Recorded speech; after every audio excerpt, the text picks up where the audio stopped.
Guys, ഇപ്രാവശ്യം പ്രധാനമന്ത്രി ഒന്ന് പൈസ അയക്കാൻ ഫുള്ളായിട്ട് കൃഷി ഇറക്കി. മൊത്തം വെട്ടിച്ചേമ്പ്, ഇഞ്ചി, കപ്പ, പയർ മൊത്തം അങ്ങ് ഇറക്കി. പൈസ ഏതായാലും ഇപ്രാവശ്യം കള്ളു പിടിച്ചില്ല, മൊത്തം അങ്ങോട്ട് കൃഷി അങ്ങ് ഇറക്കി. ഇതാണ് ഇഞ്ചിയാണ്. ഇഞ്ചി കിളിച്ച് വരുന്നതേ ഉള്ളൂ, അതും ഇഞ്ചിയാണ്.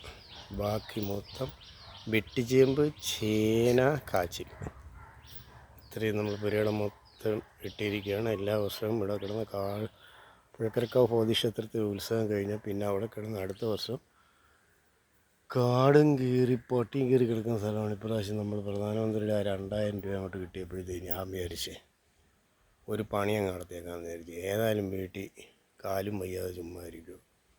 അപ്പോൾ പിന്നെ ഞാൻ നേരത്തെ ഇതിൻ്റെ ഒരു നട്ട് കഴിഞ്ഞൊരു വീഡിയോ ഇട്ടായിരുന്നു. ആ സാധനമാണ് ഈ കിളിച്ചിരിക്കുന്നതൊക്കെ. പിന്നെ ഇതെല്ലാം സെക്കൻഡ് ട്രിപ്പാണ് ഈ ഇട്ടേക്കുന്നതെല്ലാം.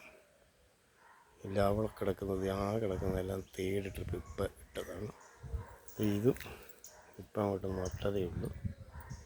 ഇതെല്ലാം ഇപ്പം അങ്ങോട്ട് നട്ടതേ ഉള്ളൂ. 5 പീസ് അവിടെ ഒരു 5 പീസ് ഇപ്പം നട്ടതേ ഉള്ളൂ. ഓക്കെ, ഇതെല്ലാം നേരത്തെ ഞാനിതെല്ലാം ഇട്ടതായിരുന്നു. നട്ട് കഴിഞ്ഞിട്ട് നിങ്ങളെ കാണിച്ച സാധനങ്ങളാണിത്. അതെല്ലാം ഇപ്പം വലുതായിട്ടുണ്ട്. വളമിട്ട് 500 രൂപയ്ക്ക് ചാണകം വാങ്ങിച്ച്, പിന്നെ നമ്മുടെ കൃഷിഭവനിൽ നിന്ന് എന്തൊക്കെയോ കുറച്ച് സാധനങ്ങൾ തന്നായിരുന്നു, അതെല്ലാം കൂടെ മിക്സ് ചെയ്തിട്ടിരിക്കുകയാണ്. പിന്നെ നമ്മുടെ ചെറിയൊരു വാഴത്തോട്ടം ഉണ്ടോ, പിന്നെ ഇവിടെയുണ്ട്, ഇവിടെയുണ്ട്, ഇവിടെയുണ്ട്. അപ്പോൾ ഇപ്രാവശ്യം വെട്ടിയേമ്പി നമുക്ക് പണി തുടങ്ങാം. പിന്നെ കപ്പ എൻ്റെ വീടിൻ്റെ പുറവശത്തായിട്ടുണ്ട്. ഓക്കെ.